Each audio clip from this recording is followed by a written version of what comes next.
All right, everyone. Well, welcome to our webinar on coding and robotics in the classroom. My name is Charles Logan, and I am a student in the Master of Arts in Educational Technology program at Michigan State. Here with two of my group mates. Do you guys want to introduce yourselves real quickly? We'll just do quick introductions for everybody here, so we know who's involved in this undertaking. Hi, I'm Lena Lesnow. I am also in the MAET program with Charles and Natalie. Yep, I'm Natalie D'Amico. I'm also part of the MAET program. I'm an educator in East Lansing, and I teach 5th grade. I'm excited to get started with you guys. Yeah, and I should mention I'm also a teacher. Thought that was a given. But I teach art, so we have a wide range of expertise here, just in that. Excellent. Yes, and I'm also a teacher. I teach 9th and 10th grade English at a little school in Austin, Texas. And you'll see that as we go through, we'll have a number of questions to ask our panelists and hear their experience using coding and robotics in various educational contexts. We do have 2 hashtags if you'd like to tweet to us. And you'll see it's hashtag MAET and hashtag MAETCR, CR standing for coding and robotics. Why don't we just go down the line then? I see Aaron first here.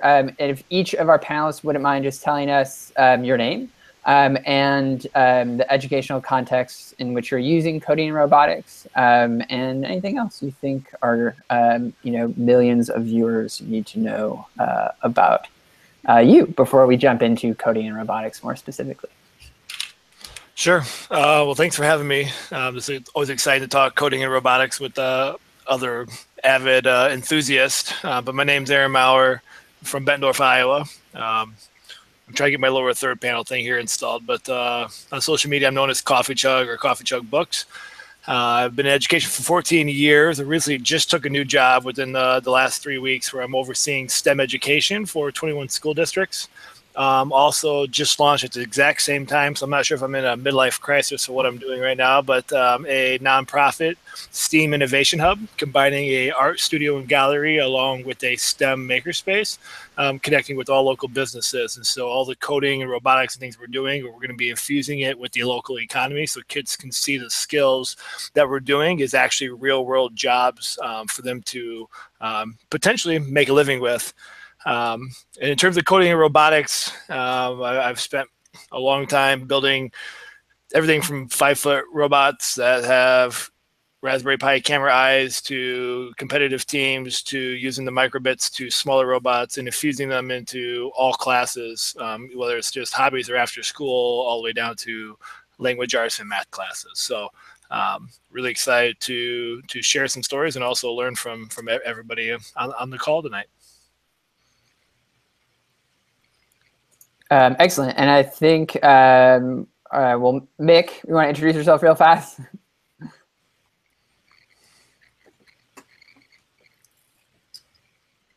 Hold on 1 second. Looks like Mick is not have audio for some reason.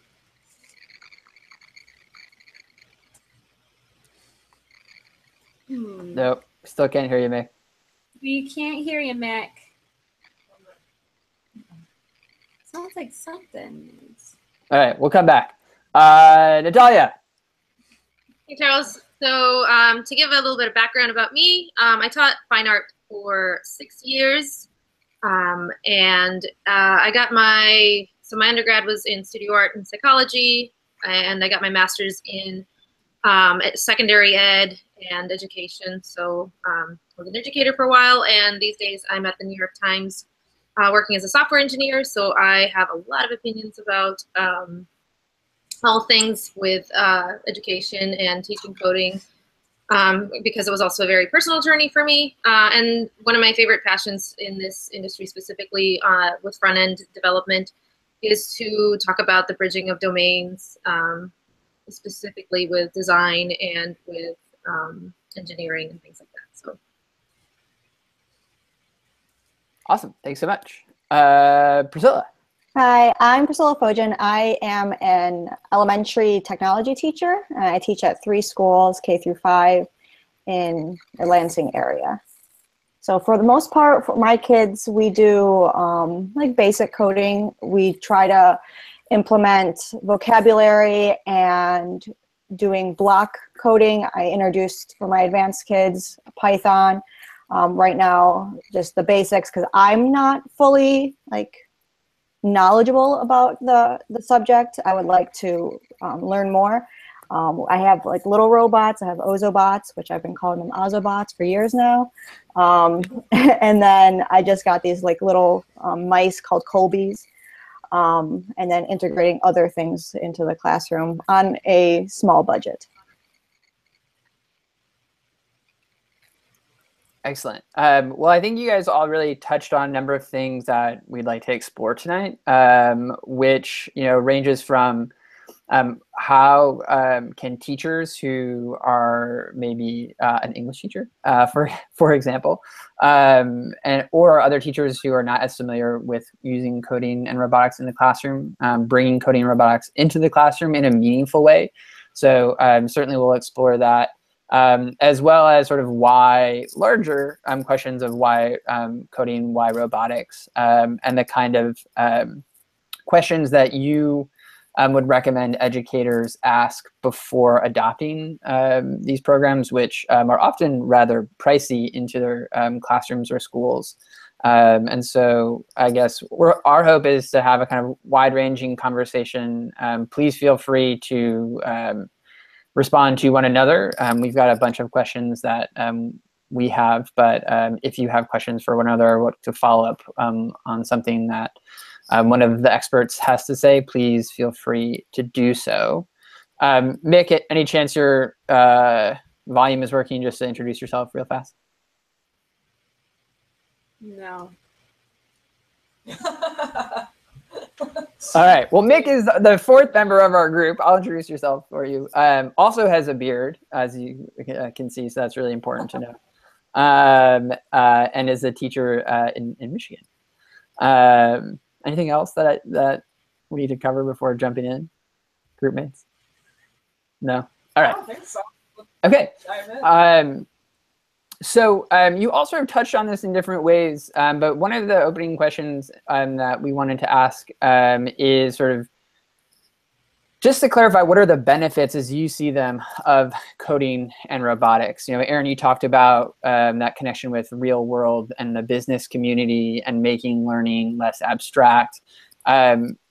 Natalia talked about bridging of domains, and Priscilla talking about starting with really young kids and thinking about one of the challenges that we face as educators, 21st century skills, and thinking about how do we encourage those skills in our students from an early age. So I guess just going back down the line, we'll go Erin, Natalia, and then Priscilla, about what do you see as 1 or 2 primary benefits of learning coding and robotics? Sure. I think right away off the top of my head, I mean, we see the discussion of robotics happen all the time, whether it's in education world or business world. It's always a topic, whether on social media or in the news, whether it's going to eliminate jobs or things of that nature. But we have to look at it in a different way. I always think like we have to build this excitement and curiosity for kids. And I think the curiosity and building intrigue for kids is something that has been lost a little bit, as there's been so much pressure to meet the needs of standardized testing and making sure everybody's proficient and moving along, at the right rate. And what I like about coding and robotics, it doesn't matter your literacy level. It doesn't matter what number is magically stamped on a piece of paper saying whether you're a good student or bad student.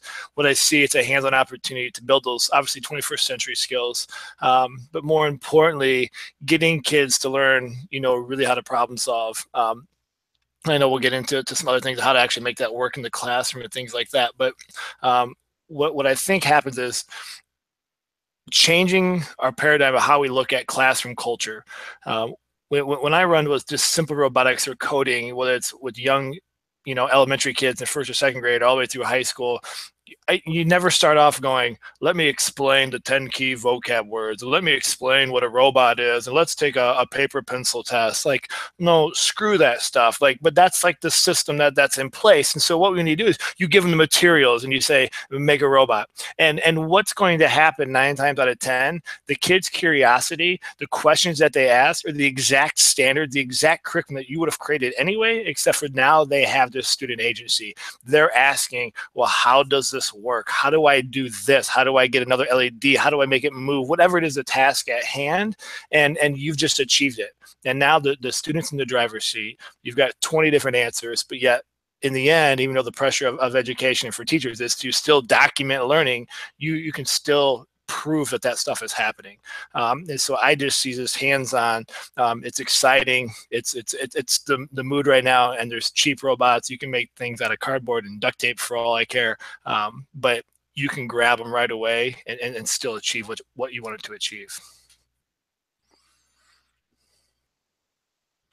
Awesome. Thank you. Yeah, so a lot to unpack there. I wonder, Natalia, if there's anything that Aaron said that particularly resonated with you, or as someone who, well, yeah, I'm just curious, or if you want to add anything to sort of why coding, why robots, certainly those issues of curiosity and excitement of this more kind of constructivist learning model of building and all we know about how people learn. And yeah, so I'm curious, anything resonate, or anything you wanted to add to sort of why coding, why robots now? So there's a couple of things that kind of jump out. Absolutely, I agree with absolutely everything that you said. You know, in the art world, when you're teaching fine arts, you get kind of dibs on creativity and project-based learning and inquiry. Like, you know, the student helps construct what they're going to do, but then you provide the structure with it. And so you don't get a lot of the same questions when you're an art teacher, for example, of like, well, how are you going to make this relevant? People assume it's not going to be, you know, all these different questions. And then you get these other assumptions that robotics and coding all of a sudden are inherently like, sorry, the math teacher's going to deal with this. This is the math teacher's domain. You have to be logical and you have to be thinking in very concrete ways. And so I kind of wanted to backtrack out of that stereotype and just say, why would you teach coding or robotics? It's to highlight the same thing. It's a project that teaches a way of thinking. And it's the way of thinking is not domain specific. Like, you don't only use critical thinking in one subject matter. You know, you don't only use creativity, you know, in the design side of things. There's an abundance of creativity on the back end, and with, you know, all kinds of engineering, all kinds of coding, and there's a whole lot of creativity in constructing robots or no-bots, whatever you're working with. So in terms of like, why would you teach an effective way of thinking through a problem, finding problems, solving problems, and then structuring your work to create the skills to solve future problems? I mean, it's like, that's self-explanatory. I mean, it's, you know, if you rephrase the question of like, instead of teaching coding, like the syntax of like using this medium, the text editor or a robot, whatever, and changing it to teaching the thinking method, teaching the basically a thinking method, it kind of stops being a question. It's like, well, yeah, of course we want to teach kids how to think and how to solve problems, how to find problems, how to be inventive, how to drive their own, you know, discover their own learning with a nice structure of an achievable goal. And again, it's basically when you take it to that higher level of it's not domain specific, it's like, well, why not teach it? It's incredibly useful, and it's not just for jobs or for practical things like, you know, everyone's going to have a computer and they're all going to have to use it. It's more like the mindset that you acquire when you work in engineering and you work with coding, whether you're doing more design work, more back-end work, whatever, you can see it affect people in all areas of their lives. They stop being such passive consumers of, well, I guess this is the way it is, we'll have to work around it. And the first question will be, how can I make something better? How can I understand what I'm really seeing here and do something about it? Which then, no matter what industry you go into, whether it's engineering or environmental studies, you take those skills of proactive problem solving, problem finding that, you know, as teachers, we're like, yeah, this is what we want kids to do. Look around, see what excites you, and then do something about it. So I think coding and robotics, that's a perfect vehicle for teaching students that not only can they see things differently, they can see everything as a potential problem to solve, whether it's on a computer or not.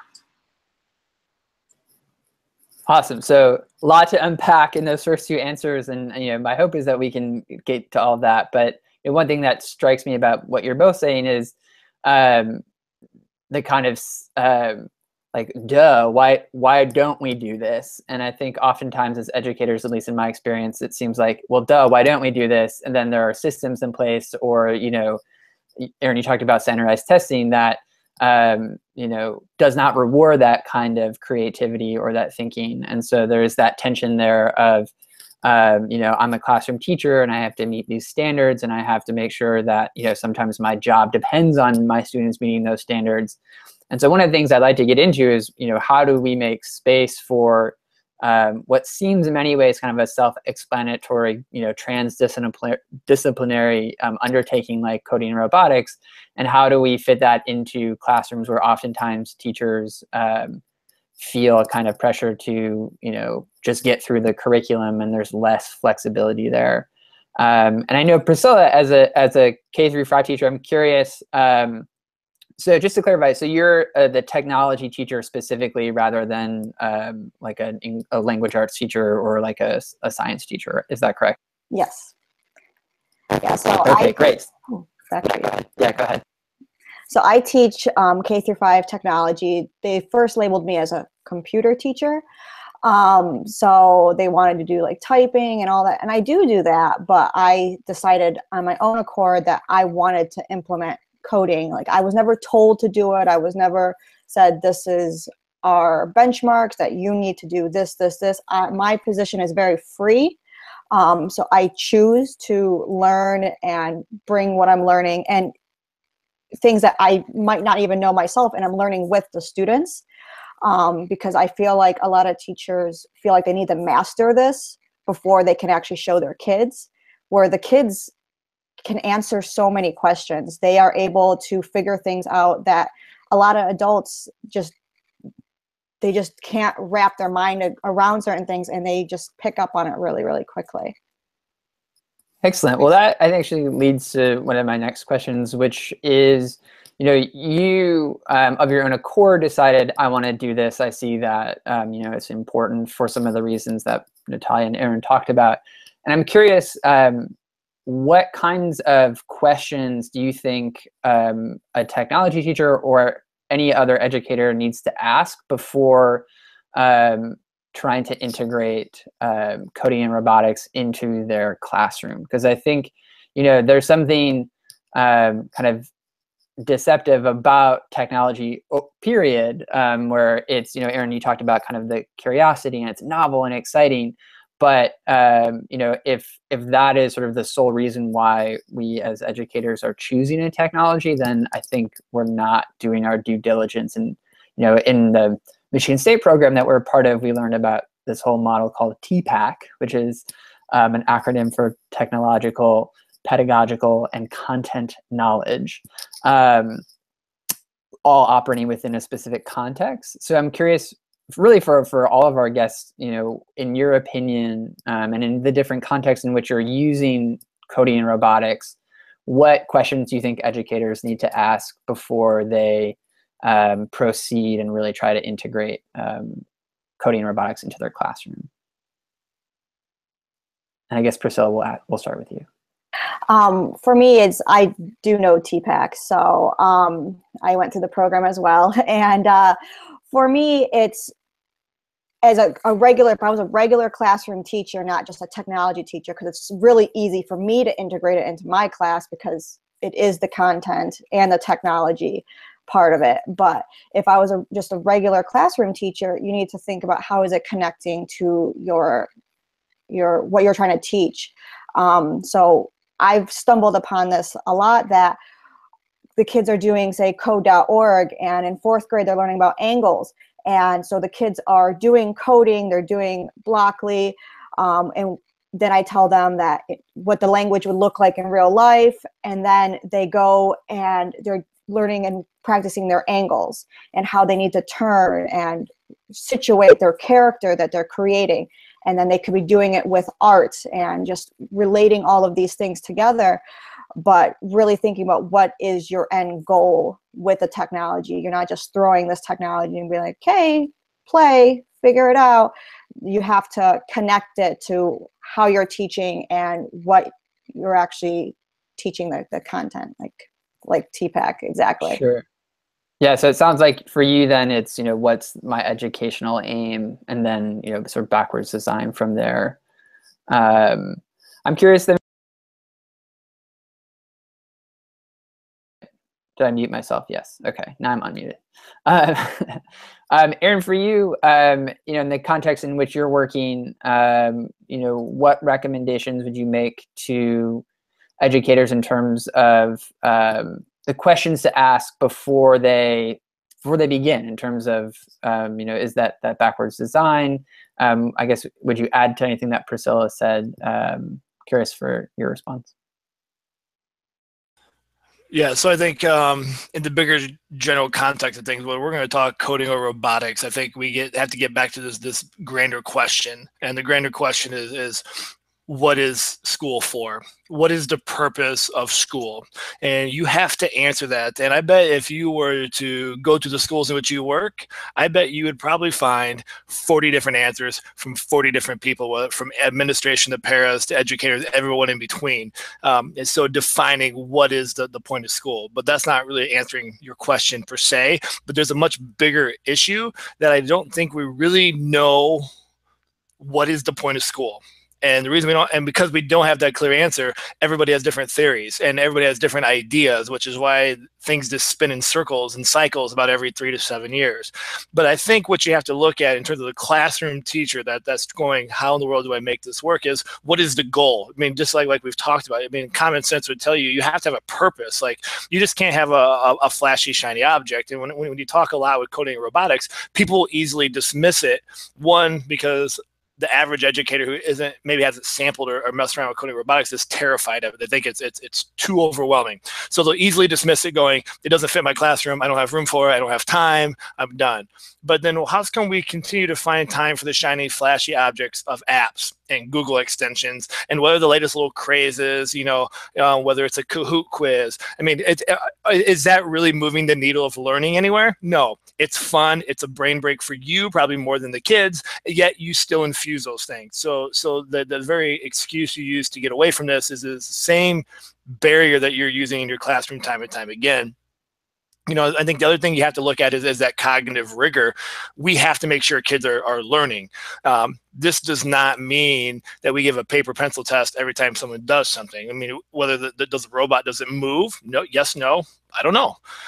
So as you start to look at project-based learning or challenge-based learning or whatever model your school uses, I mean, I could give an example of a 7th grade language arts teacher who was phenomenal in the building that I worked in, and she created 3 tiny homes. A language arts project. The kids had to do all the writing. They're doing guided reading. They're doing nonfiction. They're doing all this stuff. But we also built 3 tiny homes. And part of this was that the tiny home had to be a sustainable green space, meaning the house had to be able to grow its own food. And so we had to teach kids how to code and build a robot that would regulate the water temperature for the fish. It would know when the soil was too dry, and so we could pump water do another pump into the soil. And so I think we also have to look at getting away from thinking that robots are these like humanoid robots on wheels that battle. Robots are everywhere. And so I think we can start to infuse that and start to rethink how we can incorporate that. And just those little subtle changes change how much the kids were invested in the reading and the writing. Now all of a sudden they wanted to make this work. They wanted the robot all of a sudden to share things on Twitter, and they wanted things to pop up on Facebook automatically. And they wanted a camera for their fish. Like, all this stuff is leading to coding. but we were doing it through a language arts lens. And the kids don't even realize how much they're actually taking it all in. And so I think that's really important. The last thing that I'll say, so I don't hog all the air here, is that whenever we're lesson planning or creating a project, what I like about coding and robotics is that it leads to a lot of serendipitous learning. And what I mean by that is we have a goal that we're after, because you have to have a plan. But along the way, kids' questions are going to go all over the place if you do it right. And we have to get away from this scripted curriculum where day one I open up my binder and it tells me to say, you know, in italics, you must greet the class, say hello. You know, like we have to get away from that and build this in where we know where we want to go, we know the standards we want to do, but the kids might have 20 different ways to get there. And coding and robotics is one of those avenues in which they can do that. They can have their own flair, but it's not overwhelming to the teacher that, you know, in a middle school sees 180 kids a day. You lose your mind, you'll burn out if you try to have complete student agency and autonomy. It's not sustainable in the long run. But these allow you to have the voice and choice while also meeting those end goals. Awesome. Yeah. I mean, I think what strikes me about what you're saying, Aaron, is also just how scary that is as a classroom teacher to allow those moments of serendipity, because you're opening yourself up to the unknown, because you have, even if it's not a script, you have a plan going into the day. And I think what good teachers do is they're flexible and they're able to adapt to that student-driven curiosity. And it sounds like, you know, with coding and robotics, that maybe more than other subjects, but maybe not, that sort of lends itself to students really taking on and taking ownership of their learning in a way that, you know, an exercise in run-on sentences, for example, may not be quite as you know, intrinsically motivating. But it shouldn't be scary though, right? I mean, the part of being a really great educator is to be okay with saying, I don't know.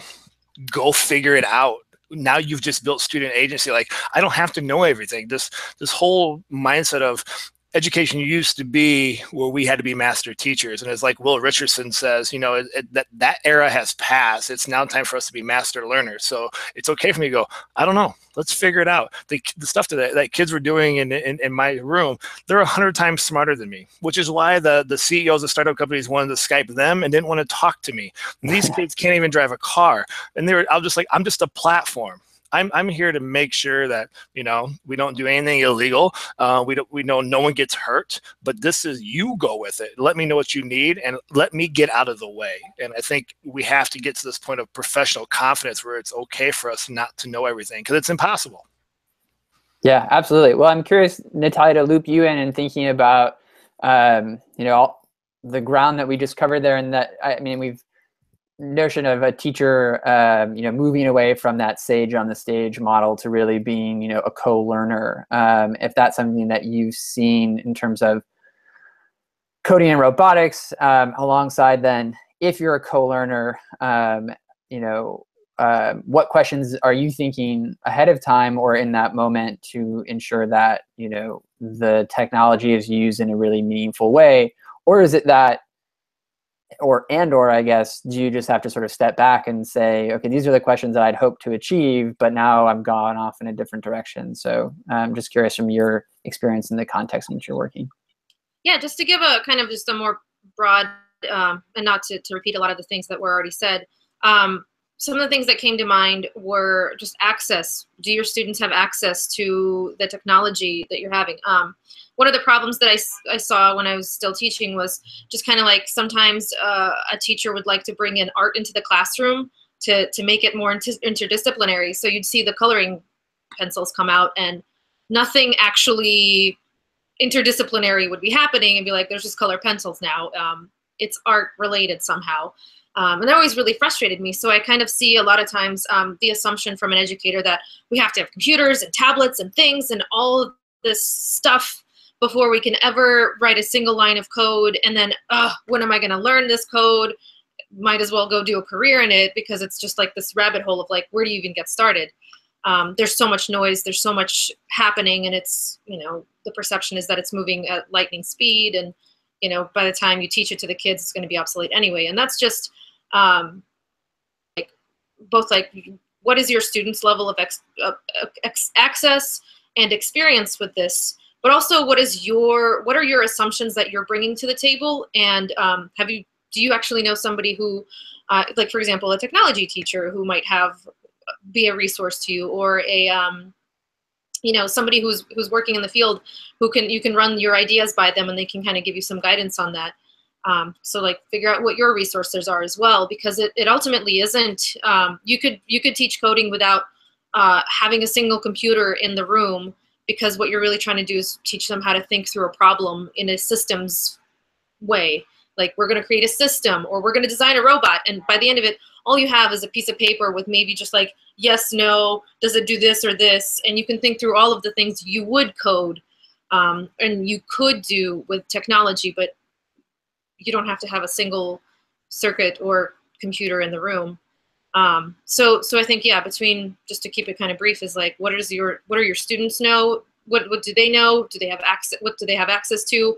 How do you work around that? And as well as what resources can you pull in for yourself, so that you are not kind of perpetuating the stereotypes that code is this weird thing unrelated to learning because it's too much syntax and not enough, like, what are you actually doing with it? Like, to me, it's just another medium, and it can be as misused as color pencils in math class when the teacher's just like, color these numbers in or something. I don't know, like when they're stressed out and but it can be just as effective as when two teachers collaborate, interdisciplinary teachers collaborate, and all of a sudden you come up with this amazing project and the students get really engaged.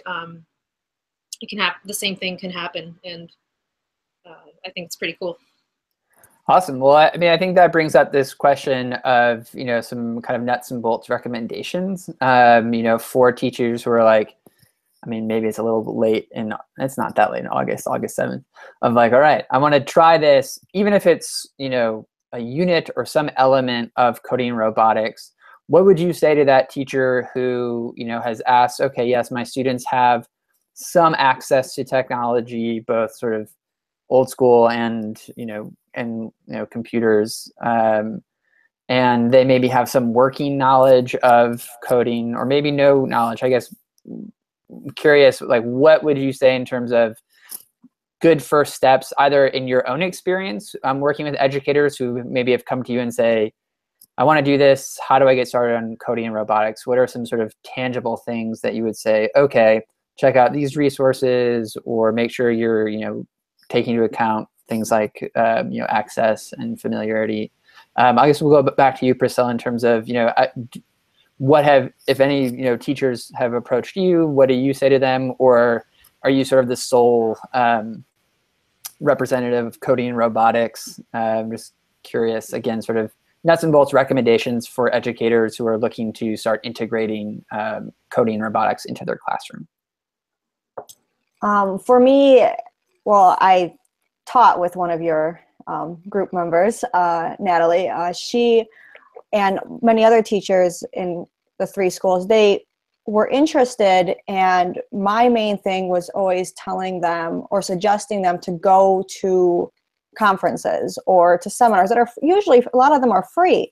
So then you have that experience with whatever you want to integrate into the classroom.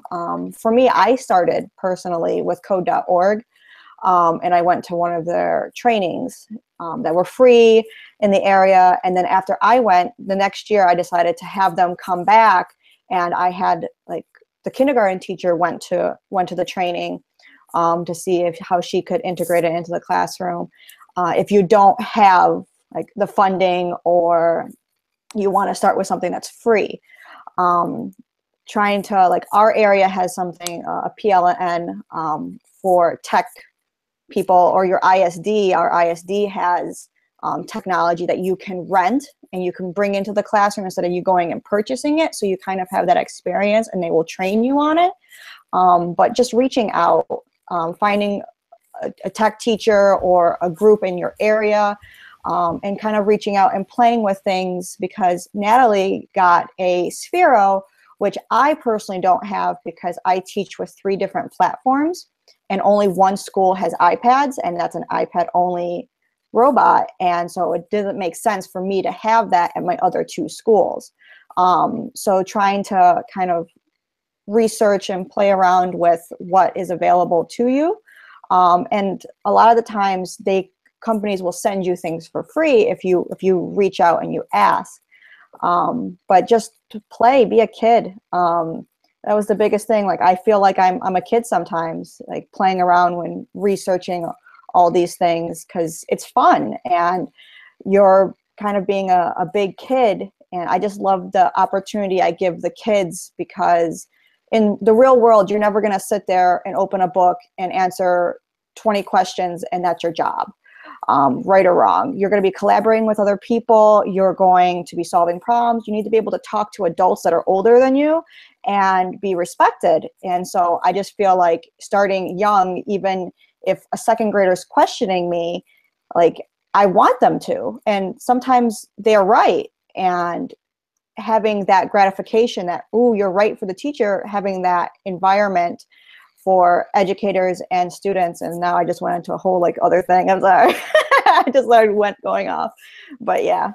No, that's great. I mean, I think again, I'm so sorry, Charles. Yeah, I wanted to, we have a question. we have our first Twitter question, which relates to what Priscilla has been talking about. Yeah, so it's kind of relating to what's been touched on, but we had a question about what do you do if you have teachers that you're working with or teachers in your building that view coding as, you know, subject specific, or that it requires like expertise in the area. What do you do to help them see otherwise, or what resources could you provide them with? And really that question's open to any of our experts who want to answer that. So, you know, one of the things that we did, I worked at a middle school for 13 years, and the last 4 years as an instructional coach. And so I know everybody's situation is a little bit different, but as an instructional coach, my room was actually a maker space. So I had a very nice setup. So I have to preface that I understand not everybody has that opportunity and maybe that space. But what we would run is, so people don't know, and this is not just true for educators, it's true for anybody. We don't know what we don't know. And so if they have that mindset, it's just, I believe that it's simply that they haven't been exposed to the potential and the opportunities that it could bring. And so what we would do is we would run teacher tinker time on Fridays. And so all day on Friday during everyone's prep period, we would run stations, just hands-on makerspace stations. And in there, we would infuse coding and robotics. They would come in and we'd make robots out of toothbrushes. If you've probably seen those, like the brush bots, where you use like the toothbrush stem and a little vibration motor and LED lights, whatever else you want to put on there.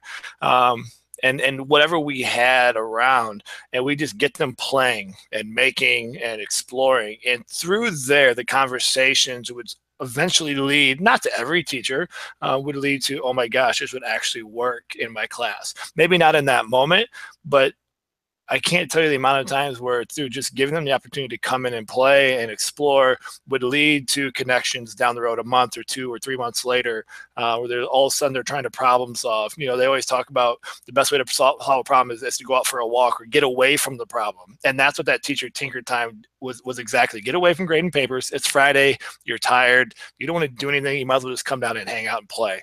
And so that's what we would do. And so that's one way in which to do that. You know, I think the other thing is a question like that is it always depends on the situation, because I also know in our school district, or in the school that I worked in with 80 teachers, every teacher was a little bit different.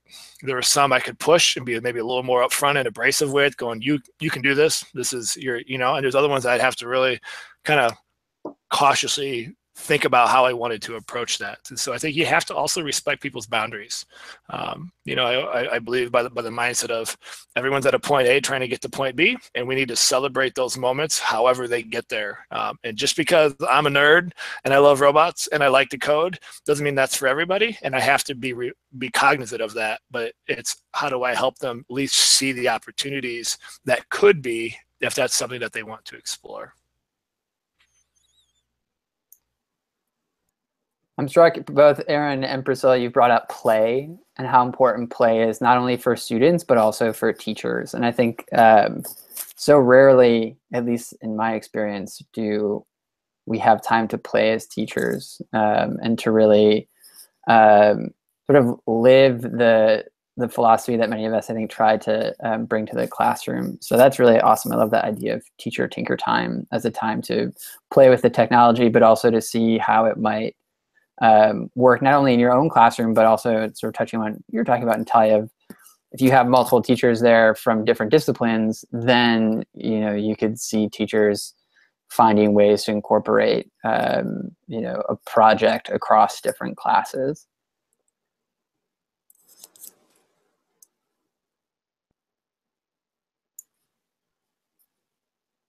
Should we keep exploring this question, team? MAET. I guess let me just refresh my brain on that question. So it was like, what do you do with a teacher who is hesitant to use the technology or doesn't see how it connects with their own discipline? Is that the question? Oh, well, we have another question from Twitter. Oh, great. So how fortuitous. Lull of the conversation. So we had somebody tweet that they love the idea of tinker time and they want to know more about just the idea of making robots and if you use scraps to make robots and what makes them robots. You could say a little bit more about that. I guess it's directed to Aaron mostly. Yeah, I mean, really, the definition of a robot, if you want to get just a simple stripped down sense, is any sort of device that can make decisions. But you could take robot forever you want, and so we do some with brush bots, like we talked about. There is no decision making process unless you're going to start to put switches and sensors and things on the brush bot. They can be, we've done things as simple as taking out, we've never paid for like DC motors. You just have people donate old technology, like on Unpack Your Backpack Night or whatever your schools call it. And one of the best devices to receive is old VCRs, because most old VCRs have 6 to 8 DC motors.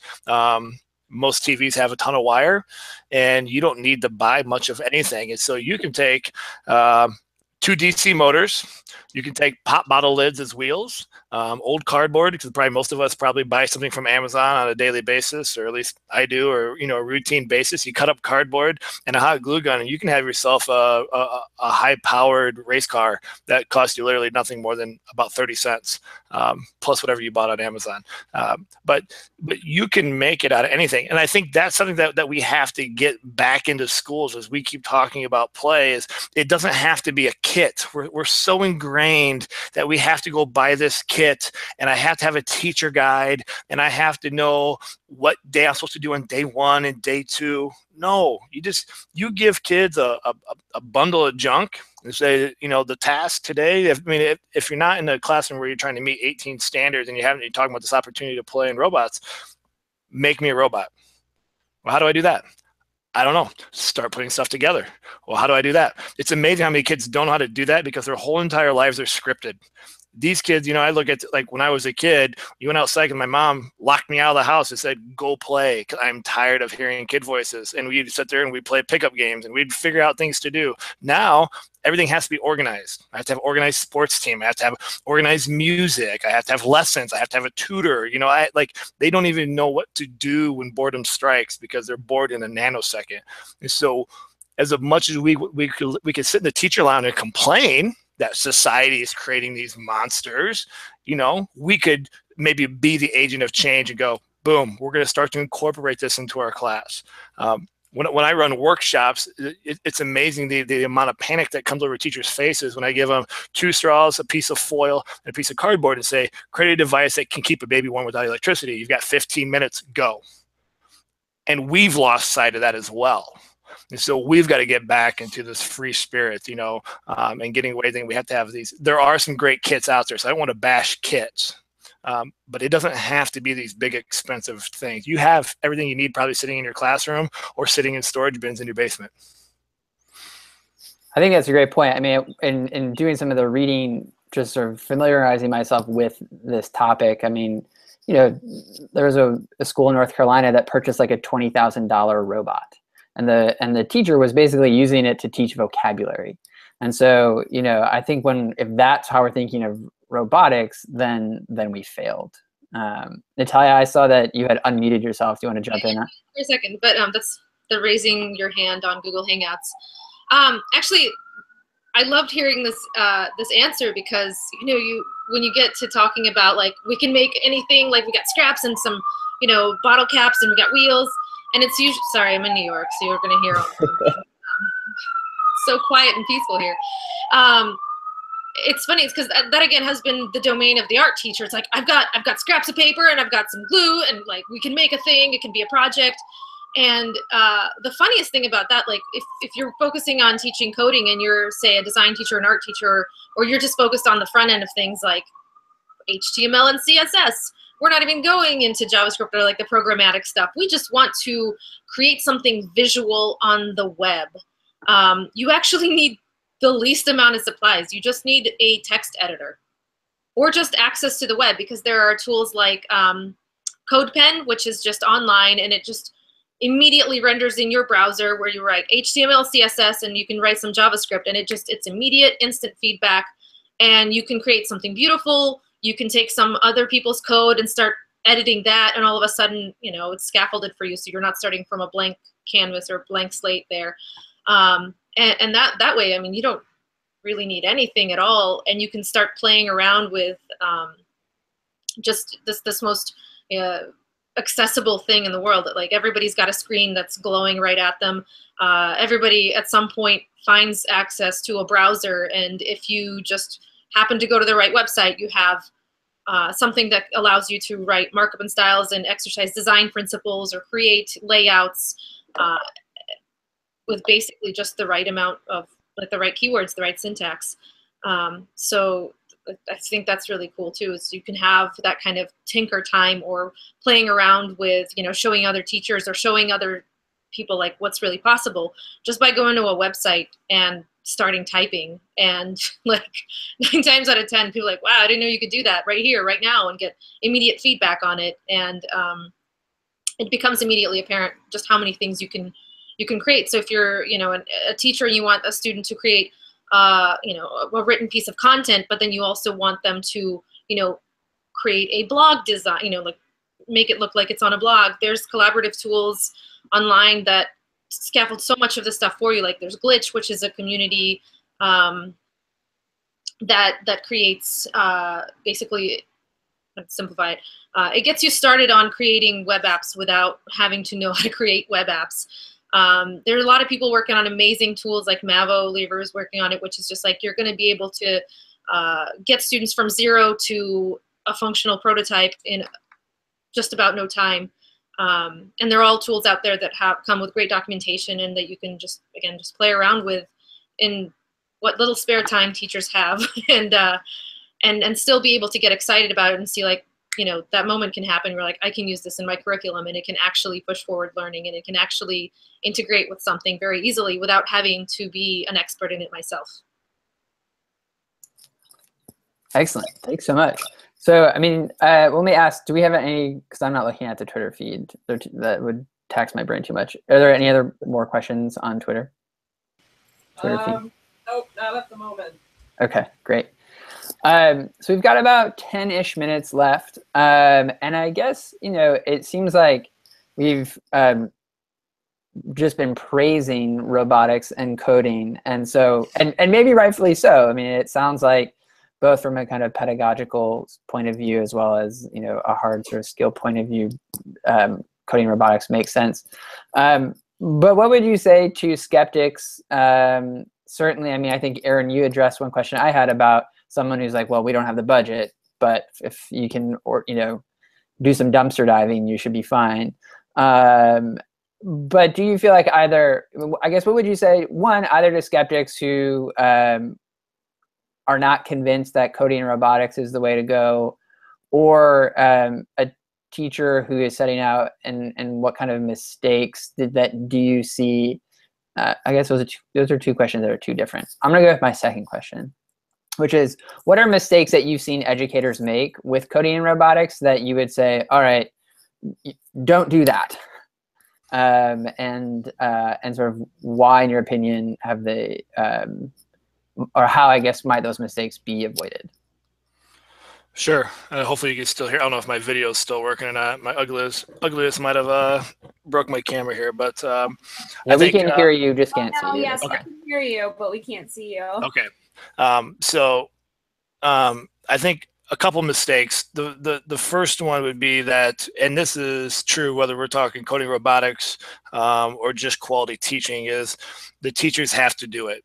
You have to get in there and explore yourself. And so before you judge whether it's a good fit or bad fit, have you actually taken time to explore and play yourself? And I think that gets overlooked time and time again, especially if you're looking at creating high quality projects. Have you actually done the project yourself to see where the learning moments are, the good moments and the frustrating moments? Because in both of those moments, that's where the memory emotion takes place. If we're gonna have any sustainable learning, it has to be tied to emotion, and we have to build those pieces in there.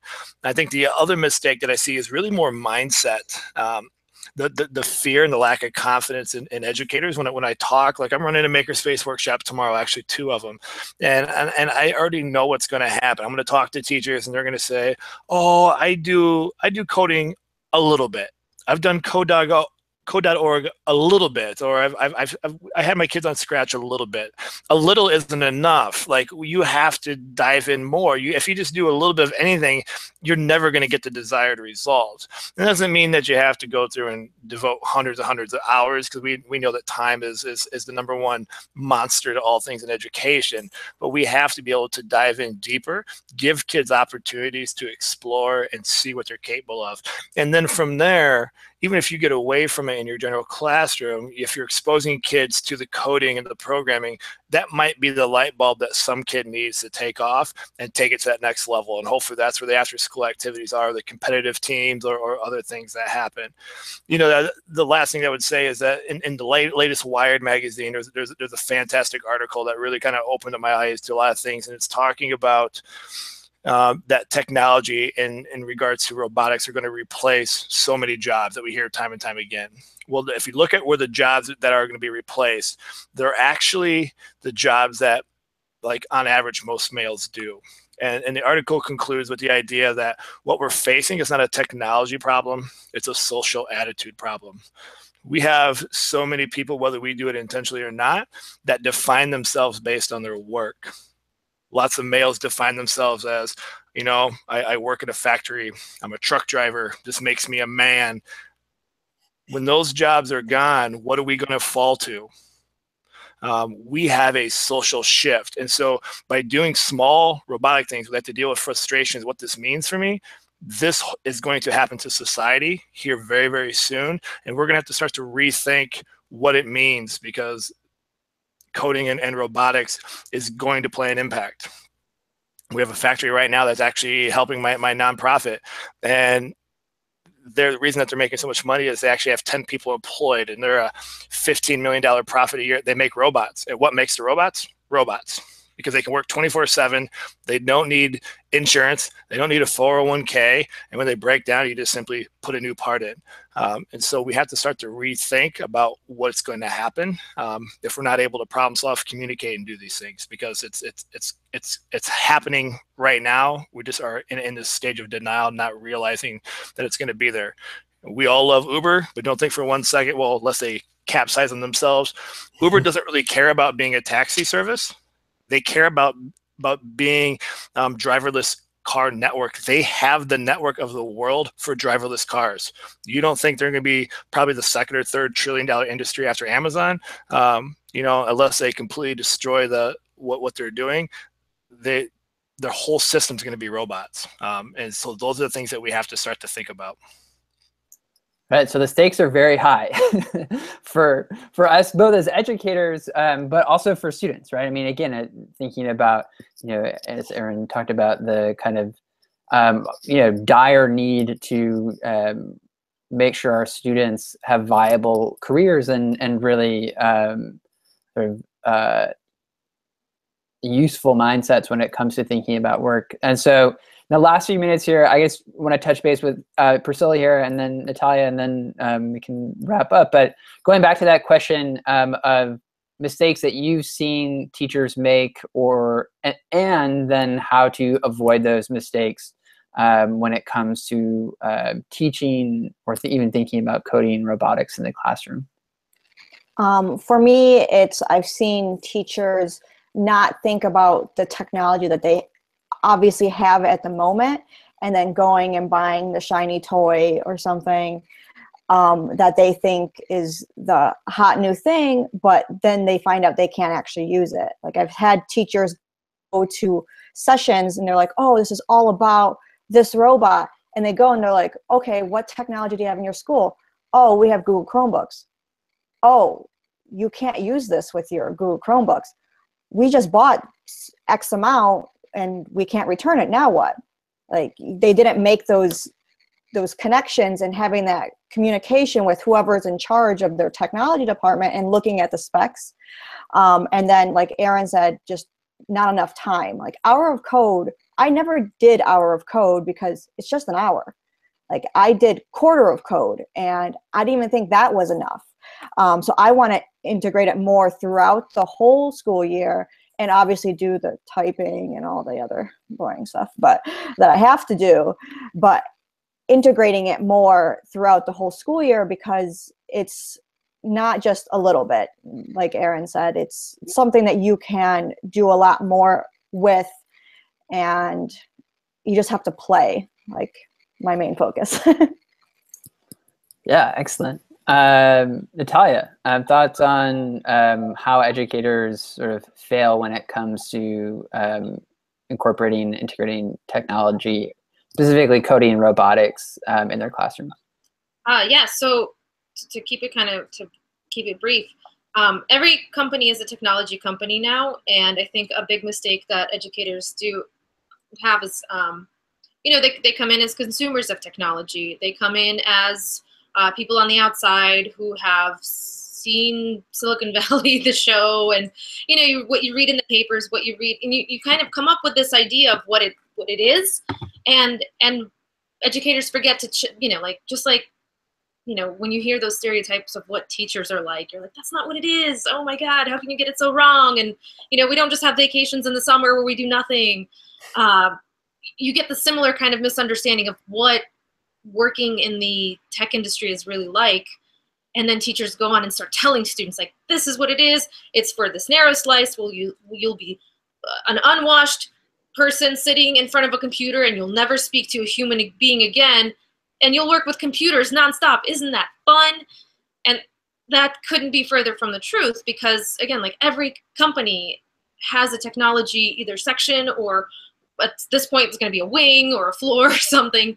And so whatever passion students want to pursue, they're going to need to know a whole lot more. They're going to need to have a high level of aptitude with computers, and that will probably mean that they need to be able to make their work more productive and faster. And that might mean writing a script. You might never do programming, but you might be able to write a script and say, great, now my work's done in a quarter of the time and I can get to doing something else.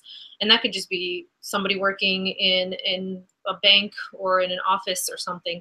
There's a lot of people who got into programming after being really tired of having to do the manual drudgery in Microsoft Excel, because they have to deal with spreadsheets so much, so they start working with databases and things like that. So giving them the agency early to see the work they're doing and see how they can optimize it is a lifelong gift in whatever industry they do choose to go to. And siloing them into just saying, like, oh, this is what being an engineer is like, and studying coding is only for learning engineering, is, I think, the biggest, like, you're going to lose a lot of kids that are going to be amazing wherever they go. And then the second thing I think that is kind of like a dangerous kind of thing that happens every once in a while when teachers start teaching coding is thinking they've got to go all in, and now this is the coding project, this is the coding thing. Just like with any kind of lesson plan or kind of experimental thing you do, it might take you a couple of years to ramp up, and that's cool. Like, you start with a quarter of code and then you get yourself to an hour. But being able to build yourself up as an educator who understands this, I mean, that's literally how it happened for me, is trying to get students to build their art portfolios and having to build my own website for them, for summer camps and things like that. Recognizing that, teaching is now a technology job as well, and you have to have a certain level of aptitude, just like, kind of, you have to believe it for yourself as well. So if you find that discomfort with technology, or if you find that you don't find it to be useful, it's maybe find a way that's useful for your job. Optimize grading better. Figure out some way to make your life better, and I guarantee you'll get really excited about it and want to teach all your kids.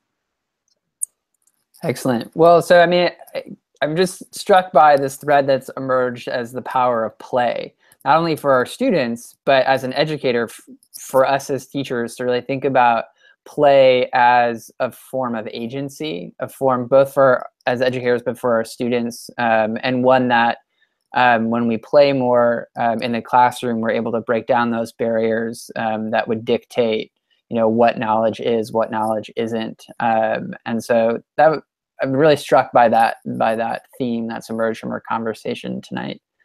I think we're out of time. So unless my group mates have other questions or comments. Nick had a question. Do you want to try to? I don't know. Am I working or? I'm working. Okay. Yeah. Cool. Hey, hi everyone.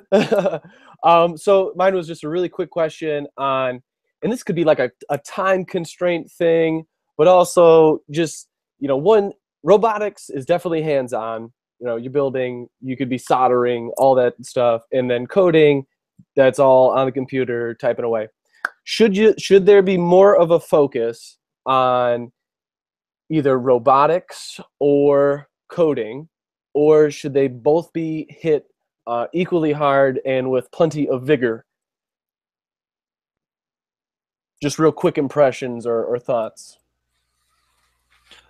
I can jump in. I know when we run our, so I used to run 3 competitive robot teams, and they all played equal balance in terms of there are kids that are really good with their hands that can create about anything that you would ask them to on any sort of tool or drill press or things that we needed. There was other kids that were magical with their coding skills, but they couldn't make anything for the life of them.